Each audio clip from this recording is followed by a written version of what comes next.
man shi na goro ba ka ci ku kwes lo je professional way ko jin te ma ganga mo ku gutine de jikan kana lo ibi ka ben yin den wo mit gan mi ci lo ja tiam de calm down di shi du na da do aji wa di keda aji kan kunte la ci lang ci ga jikan dia ma gwaji kan jikan dia lan tam be riudien jeno cha ngani jamen ci to ke to ka way ma dam kon mi to kon ga kon de na ro chul me ci ro man kor ka ga ji ko lo ci nara na kuji ma kan kuji katela nay to but ko lul kanye na family batu michi wo ko na karame jagi ray logo jagi kuji kan jagi kui logo kuji jagi kuji kan jinti wone ay chon ko koronak ay ko gad koronak doro ku ko chom na ro dun dir ka chom ne ke wo tiam ro dun yum ding guru lok yan nyidi jikan ke loba please lua ka yom ding ka ne ne luin ka media an na melia chena goro ba ban back and forth ka ja kwaro respect de jango ne jang ne nyok ba ga ko na la de jana lia la de jana chengan yom ding chen ko compare ka na tela me ba luin ka media ka ja ba balat ka je nyok ba de jilu ka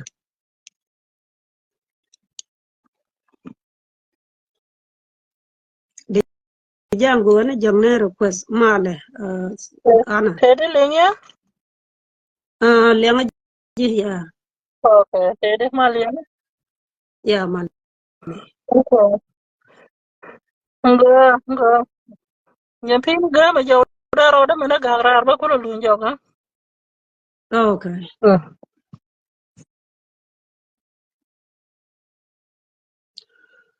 de jango ane jang ne request anen tuwa na jang ngan way nuare na melia yom ding mete magora aluda a chila kan kamishin lela ben kamidia tela magora balat gaja tela magora balat gaja ka public ko na melia ban man balare le bolo ko dian tela ci kon da rum ko ji ala talk to kon na de ci jin ci mo telus budi kwes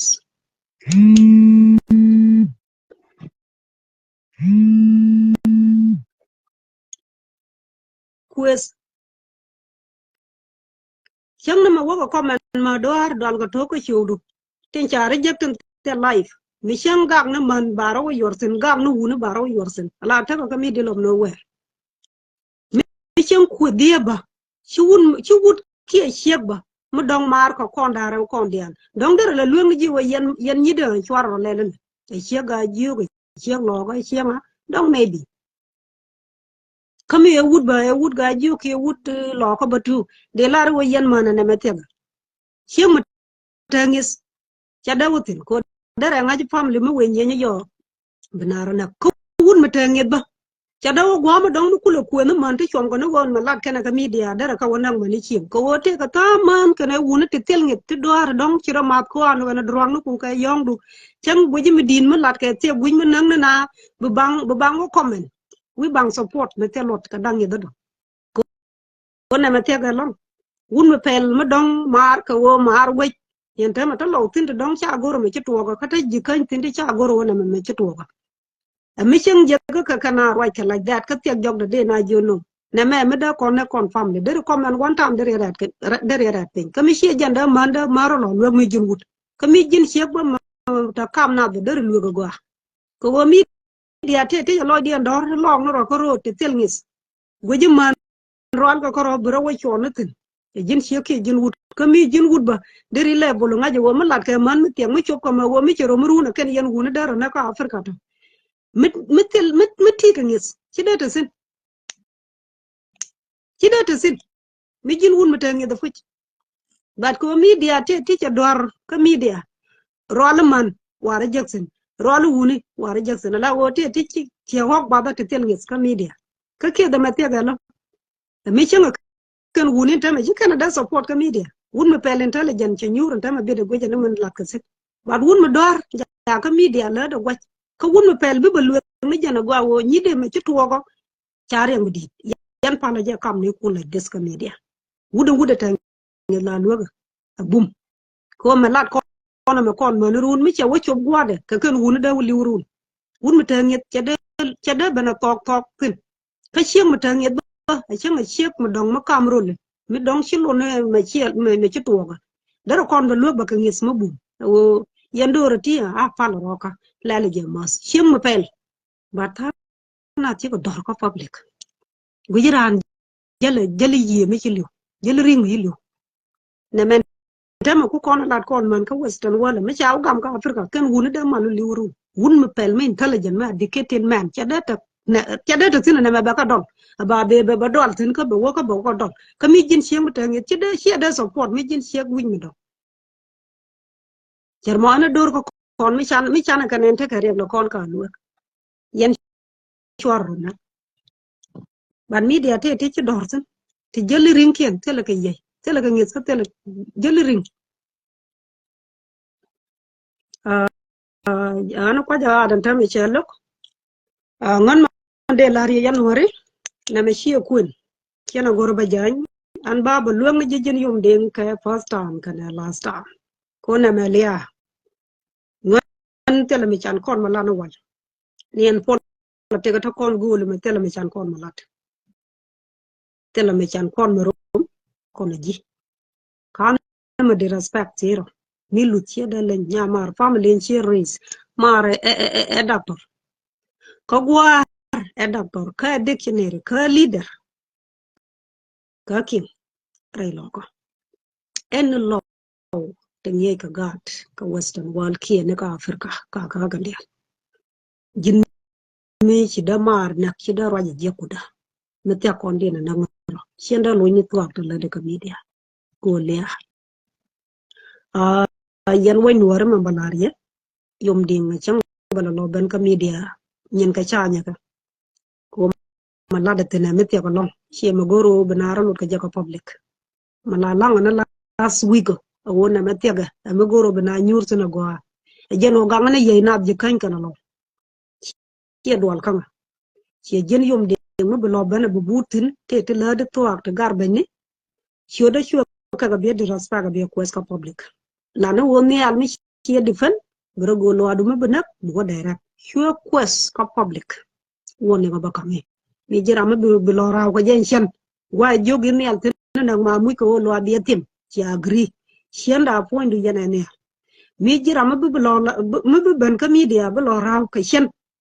raw na ka media ke bu lo na chu da ka ga be ko woni ga ba kami ko kan ben ka ji tamar sin chuba ko public abi ko ko roine ko chaka chan che jin shemu dara le ka wal le bo le snack and teething kan kangaroos churo du le na de dai chiro bilie ka community mala bana tieji ne ko contribution e jan joba la de en ko ila ngai ke je ka responsibility da gwar ka je wai ka ter ka je shielat ne re shielam chan ci rek da ban ka ne ma konda asa nya wai mo pel so mamba lare we ban ka public you da ka bi quest ber ka ken ne je te ko lo ma bna ka la di bi lo nak ko we ci lo je ka nyi ne da la ne je ke zo mo ba nga je we je man la di mo chu ba bi quest ka public ka chen bu lu jo ko te ma ba lat ka jong ba mu ko ne ji cha je cha ni te le mo go ra la da ke ji ka yen wor di al ten ba ful che yen do ara wo comment ka chiu de yom de te che dor ten je le rin kien te le ka ngis woni bakam ye mi jin chek mu lu rode mu dung chen mi chen dung ka rwai ne to wona la kon bana kwes kon man dara go na me tek mi jin chen mu pel ngai ne yom de mi chi piu advice ne je na mi chero mu run da kon dia la bolok na ko western won me pele mala na roje lu ngoro ha so family ke unity kan e care kan la chi du na ba don mu gor ko ne dara daga wai dara dak ngan ma balari yom ding tele mu gora ba lu ga media ke dung ma mu ko na me share fun but jin men gora ba non ka wan yom ding du ne lesbian meta ka shek dual nya ka wai malum je ne ko run a kor me che kwa kor lesbian ne nga lesbian tele rek boro wo tele yen shek anta dual ndong kwala lum ko jil lum ga ne cha da lum ne de lum ne shek ka me ni go de lum na hallelujah de man jo lum ko goda jin hiệp du mà lom ju dual jelas bian number 1 yom ding diel kono woni hiệp kan dora lom ju dual yan dora dara to lom ro dual kono woni je bu kula baroi ka so ka ne ko te wo ko men dol go tok dora ka pap ka hiệp du ko je wo jelas bian lom ga man ko wuni ki jan tan jel ka jel rin ki tele ka ngis ka tele ka yi bran chara na me met te ba chi me de dola ma ku ne lat ba kon mana wa ka media we gunu ka yen wuni ru ko gwa be da yen lok sen ka afira ken yen wuni da ka for online mi jin hieng ma dong de lu ka gwa ci bang dora da dong ka mi jin wut de ya ngaje ma lat ka me we ro mu ru ko liu na kon wuni ko ta na jeli ring ken ka media chen ka be fen ta dora ka public ko yo chira ma de ro du ke ko anu ke mi de ke chine wini ko ta ma de do lu gwa ka public ma nyi lin kuji jama wa malat ke mane run mi chewro mala ko ken yen wunu dara wana ka kiere ke mandu ba ken wunu dara wana grun ka ken gat ko dara wana grun ko roi ne te til ngis malat ko na chef kon na le chi ka ngang nom to kon ga no wan so ngan yen way nuari ngo da ta ka mercy yum di milus ci kon da fa la le bolo te le de ko western won te le mala de jan wo chenga ci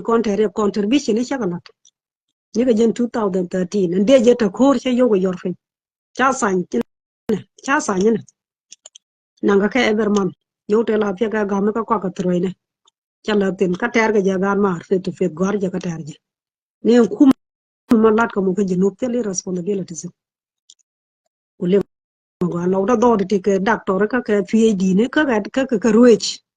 ne lo da ga jinu gor ka lo da do le ti ga diem tem ga che yang da no bi lu ga go la lian jale ka lebu de ja boro ko mi jin chia ko puit da kon dam ka ga da to do mi chang che tuok da kon dam kan diam tu du le kem te la ngo loai ban tiao ga jog ga jam ga war jang Somalian Ethiopia ko na ka ke dor mi sha Nigeria ko jin evil ma dar me tol me te la ngis ni tol kan ka man ji pa la kan jin yum din tol na ni ji fa ko dum pele der ya ngajin na ne che go chango ran der la mo na ran der ya na very simple so chen bu lun ka media ka ji batin la di che bu me cha non nya ka wai lum je la dia number 1 jin yum ding le lum je ne ka 19th century ka ngana ti bu ful ten wa tok dol ka ji man ki u ne ka chu du ten wi ful ka ngana ka lum ji che ka dol nya ka wai ma lum ji ka mi che ko la dia ne te la re ko lu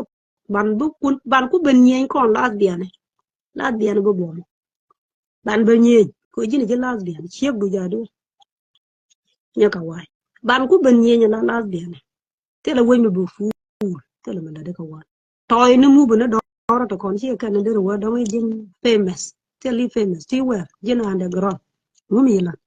ne re chi lam te mi la de e nga ma sur ma ta ga fen chi la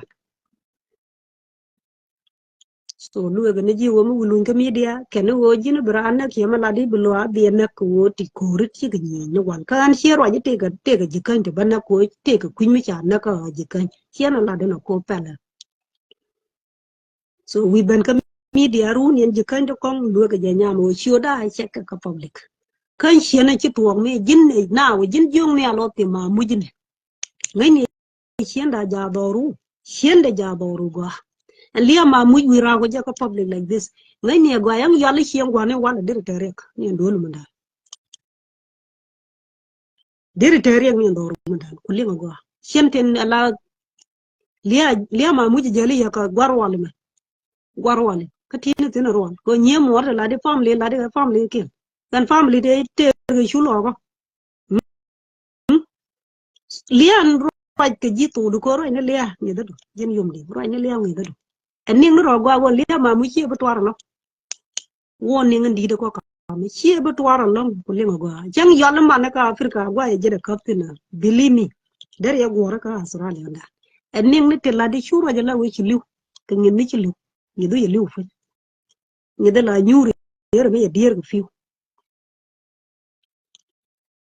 rồi gì cái gumi chia chia tiếng cái tun là nghìn mấy chiếc function của nghìn mấy dính mình coi nghìn đơn thời gì chỉ đier cái phiêu rồi gì chơi mình mamba lari lia ma mui donya ka public kala tama ba west cái gì anh em mà ban mamba lari berka keneje dole je ma mui lon chua mà thế này bia quest ka public metal ni do mi chi da bramet dang ni de berka public ba kana wo ma mui bi brama dom nak chi je ka ngai ne go wo lia ma mui chi ber chi ba kana long la som ka media beta ka mi ti je ajana de la kala tam ka ji ka public kala tham chi yan wai nuori chin bu lun ja ko te mala ne ko ne yom de yara da go ya menda na nga me yeng ti yara da dor ming dor nga ba ko ra je che chira non jin me chira non ko runda wal te chi lom ji che ka wai las bi yin yom de che ba ti je na nga che ka ko ji ka je mo lom ji chi wai che ko mo la bi chen che ka wai kan ya non ni jin lom ji che ka wai chen biro ba go e ka ta diga nganti bu ful ngoda ta lusna jogo ne jilia ma mu donye jina lon chu da ka bi kwas ka public ka yen je kan na ngoda lo ba nya me te ka family bu close lu ga je wo ma la de dum shen e dum les ai che raw ta be ka de la abuli je kan ka lo wana ko je kan jogo je raw goro lo da man na ga lon te le ma gor je kan dial ten ka lo dia kama mbala ri da me politika ngis chen ta tam ka premature te ja pal ka public tu khot cha ka lo ka family ne ken ka wan ngala le ngalo ngan ye fi ne media ma chang chi ban ra ne chen lo la ya le te ram le cha ji pal ten ti family ma lo ji ne ti ram te family ne ba ko ma lo je ma le de me ne chang ko cho na dung dor ma le de che lo ko de ne tar chi mo ra tu gunu kun ga ye kun cha yi lo ka ne pal ten ya fra le ma family de lo ji ti family ma lo ji ngulle de akan contribution yo ya ibo don yo won wore mete ram ken mi chawo ba la te de dun job ngum le de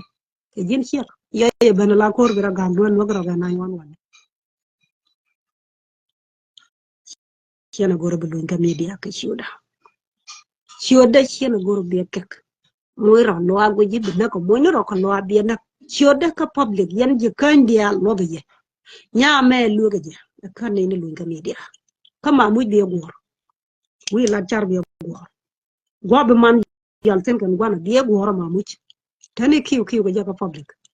hiye mi bara la bandar sene banta ngam rawni ka je gwa bi ko yaltin ko lawa bi ko yaltin ta gat ba jelot bata da gwate ko tela tam ta ka ngis dum det tela tam ga je wo ban bata ngam ci jana bi jaga la sob jag dora mi roji tin ci tol yono ne la bi ba roji tok tol ti jin wore ka wo te ram ka chaka la dan contribution to tela mi lenyi sen ci ngan jina wara para ko dok chung ni dok ko bi chul ke wol mi ka dwal chieng kulinga go ni jimban tieu cha ga dia na ka ga da ke kan tama tela ka question cha ngane je cha ga ko kan dia le ga na ke jin rawni ka le ma mu ka public jin yom ding bien rawni ka le ma mu ka public batama tie jini ka australia ala chen ko te jali ku ji consequent te chosen ka life tirika kana ko da fami ka ci ko ci fami ba e jin ponchen e jin dimon ponchen mo lo na remna ci ko da fami ba mo da be continue fami do tani kiu ka le ma mu ko jin is neck mo lo na remna tani kiu yum ding ka le ma mu ci ngan ba ta da woitin ko ro ne ala cha kon dial be yuci kan gwa bi ko yamtin ko lo won ta ga da ci da mo ro ne al jogo te ma ci jok kam no wi ne ka bi ba nyong ne je tuere go gwa tuar je wa ma mu cha na ki jong ma ga je che ma bi ko yal ko lo ko rei lo ko bi li ngane ti duer de la ko ci roi point du cha pos ti ro go jin gu ro ni du ba mo ko wal ka australia gwa yong am gwa me ci yong tena ci yong ka australia e ji mo ko wal bi nyur la shente njale ko ma dor mi ci dabo puc ca de so po no ga de na ko ro du bi ro du tin e bi ko so po man ni al mi ci ko te ma mu jin man daba ti ka ga jin yum de ti ka ga mi chen chara na kan gat kon ka tunisia ka na ga je mo der ya kon dam bi la ra ba da mara a chi da mo da na gun yum den ti ka gat ko wo jin di mon mador mi shaitan direk do wo ga ji ne al yana je bata ka mi biro da nyu bu ko ne al be nyut ni anda mo ne al ma jalo ya liu chunga ne ra mu kutim ci ye ga de al wo ga ji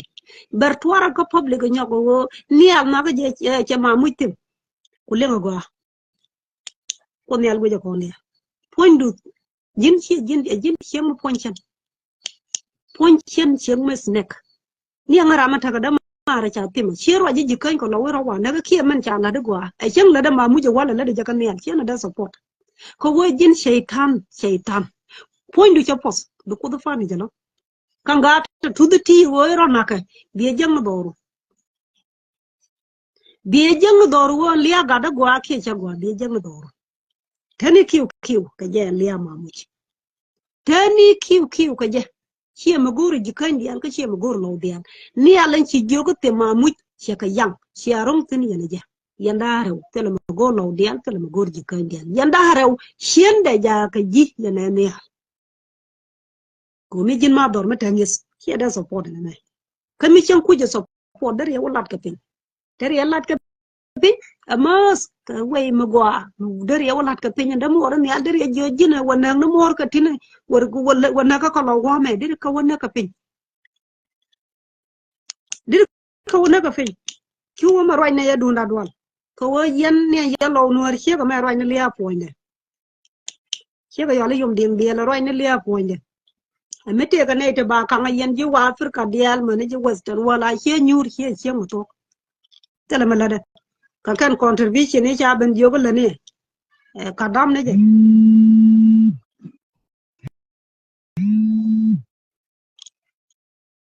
angan roja di da balade ko fole kam da no ko de ji ko on dwar himda lo ko ba roja oli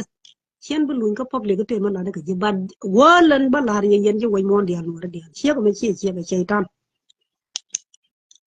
e shaytan mi shipel telengis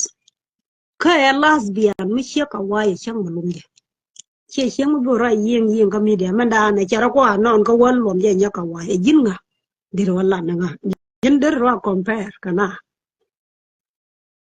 jin mi jen mo da te ka nyer je kan to loda che mare ngana jana lara je yen wara dia kono yom ding ala liam yam twara ka public bata no bitit e jana balare wi luin ka media ci oda ci wakak shena gorba luin ka media ba to balat ka doar yang abcd to ko ke chen ko ta tware en nak ma mu tware jina lon chu ran kek chu da ke ga ko public ber ka media tware cha gwa long chene na ka ma mu ci jok la du ko e yu mero de mo video du roi ten chu da chu wakak ma balare chu da chu wakak shena gor ta ta am ga doar te lom ka man ka wai ne te lesbian ne je lesbian yum de chu da chu wakak jana lar ji ko ngoda ta marse wini dia dor ji no ko do war dia ma ko taram lo gore dia shoda chua kak mo welu joko mo balare shoda kak moro ke video ke moro lo agor bi neko that's it shoda kak ko public nyoko metti du kami ci yong ke waye lia yong ji me ke du lo chena gor ban dun ka public yen je kan met che ko ma mete ka family back home rei chien la luega je go amete family ka afrika luega je alama la de ke ka liam yong je akwa polo wo dere je kan kana law las karis mete ka family re shelang luega je che me an shena goro wo baban ta kan ngam ji ka liya jana balare jana diala to shen ba ka ma se me dong te me dong ba bala baban chan le ne je we ro je doran che ko le yum ding tele me ngaje nen tuak toy ne te la de jana dong e ka fan ni wo ba eka go ba me le de kam di chu dire eka go dire practice go te me ngaje ku lay ko yele jiw nya fe te ka me ngaje jin manda na jin nga lo ro do ke jan mara wontam lia ma mu chang do jalan lo tan cha ga dia nak do lai da bot kat ka Australia linga go a pala me kiu me lo kan ji kan bi kan yen chi nan lu ga nya me lu ga ja chi man ba lari ni jin chiang mat ta ka ngit sho da chu ko ke ko public mo ro ke bi dio bi la ra ngana ba lo na che me che ne da ma ra ne han lo nak na ma mu che tim che jok bi du du la te la manang ne ngan chien da ma ban te ma ba respond ka ji ke dum du ko lo abu je go te ninu biya wala di je mga ji bwar shu be ko public la ko de ko run ti chuwa chai lo ga ji kan dia ti pam le mo lo ji ko de tar ga guna ga jok ko de ga gan mo ko de ga nye mo ti ni ka ko ni anga me ta ne ko na ga gan ma re lo ba ke de nye ma anga chiro paru jin me but ko ko 24 hour lu dro ti ko lu jin so jana baba lare jana gor lo ni media ke te tok te la de ke ji e jin nga man kwaro je jele tal tal na yare ke disability metel chiku ngana jana baba lat chen bulu nga media ka jan yom dinga la lian jale baromsan point te ke chen e ponchen a ti no ko ko do fani ti de go ko ko fani chili be fani mor rawe shega cha gada nago rawe go ga cha tim chen ka re ka ti ka gat ko ro ni lia pondo jana de la ri yan way nor ma dang ana ngan che long no dang bay chon cha wona nen che reject da dong so ko je go jan yen ni de dial te dong rei rol che wo che na lu che ma lo de ye jan go yana ma chang na me la de jaga ga bele yom de ma nga je ru dun yen nyer ji kan dial kong che tuong na dor ru dun dong chi yen na no you know ka wo pam len da ru de ga nyin ka na nga je te gram da je support ka kon dial no ke ji kan ba nya me nya du na me lu ga je ku je wo family de la de jakaris yom ding dun yen chien lang lu ga lesbian dun yen chien lang lu ga ma de me chago woran ga dien mi chan na ka na ga je ko mo chu ka wonyo ka remind ka wo bi la de je kon ta ma da family wa mi cha ko la ke nyes wana loy dan yen chien lang me te ka man kan gwan me te ga nya me lu ga ko mi da men chi gon ka lo ma na lo je che liêng liês ka Australia en yom ding dia luoga je malada melia shiga kamman to kon la kana ta ngang no am sen ke ni nan sa luoga je go jana de la jen yom ding chiu da chiu nyo ke ka public ku roji winyin ko taw ko don chiu da chiu nyo ke mi bi ke ken ma mu moy ro ke video bu wangan bara na kien ne al da mar ne al batit bi du du lat ka public ko lian jale beta me tie jina do so a shibla na dung ma mu jelong shibu dolo ma mu jelong shibu dolo lia ma mu jelong bata ka meti je gola do pon chen chik a man chen luin ka media ka je nyen ko chaka dot ka dia telam gora na da ka je anta ma raja ta mar se chen ba ka te ka mala da kwa da ka ji ko du man ko de la da tuar dora jinga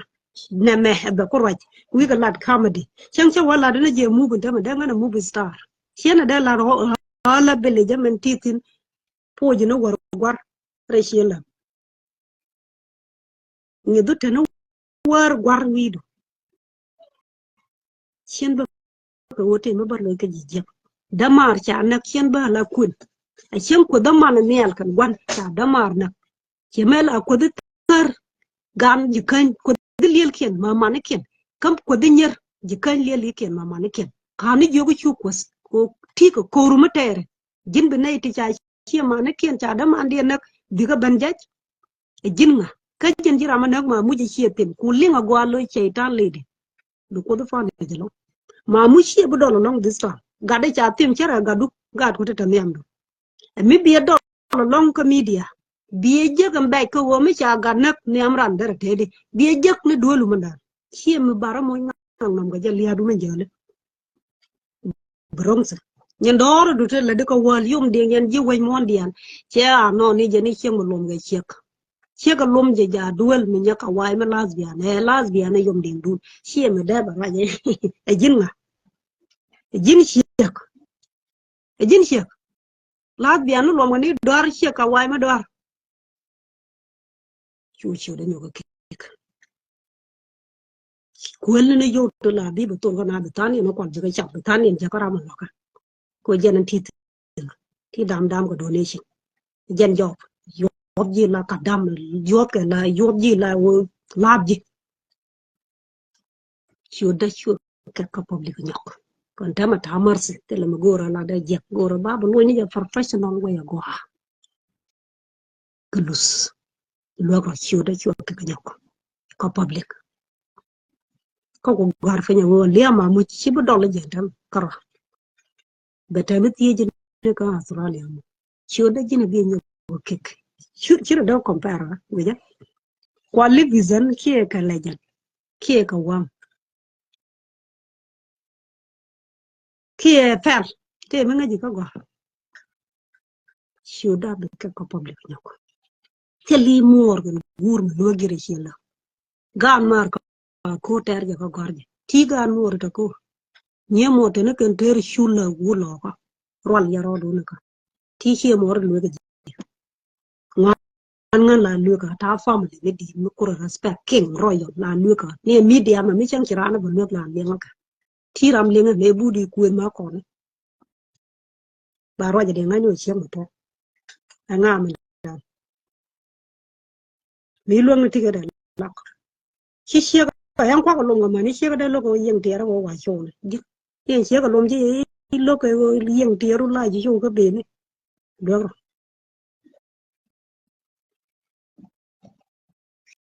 so jana baba lad wen wore cha jang ka chena gor ba ja yana di ala to kwa ya respect chi ko man ne re ya ndia yom ding shoda cho nyago ke ka public e jilu ka na ku dum shene metwar me ka media bi consequent bi jang ka sarali chena gor ba lu ke media te mala da ji kwa respect kwa we respect we lo kwa ya respect ne liya me jin tuwa de mo binata ka media ko jin yong mo gor no wo bilis bi ka tasen chi ku jin liya me ke to boru ni chi ku ku mi du dak ci pel jën jom ka bie jang do wo cha ran tim cha na bie jang do e bie jang ka bedde ci mi bu twar ka mi de ci bu do ma mu jelo ka public woni ngi dan kam ji wo cha ra go me pel ci bu luñ ka public ka bro jën bi sen ko lat ka pe ni alu wo jong ni jang wo nak lo ama nyok di lat ka pe me pel ko mi ci yong liya yong ji ko ro ni liya to du jën yom din ba twar ka public yen ta la tam ka ji ka public kwara respect kan lo da wai lo ka ne ma mu ji liu de ye ka los da ka na ko no twara le ma mu te le go ra bang ba ko ne ji ku ben ka media la de twa ka jin ba chan ko la le de na twa do che jin che mo pe ne ne me che da gam jin ka ji kan dial ka bin che da la jin ko jin ci chen ka ne le an yong wudu che wudu bas chen bu lu ka media ka show da ka public yo nyogo kek e jilu ka kan chen la jilu ka go bye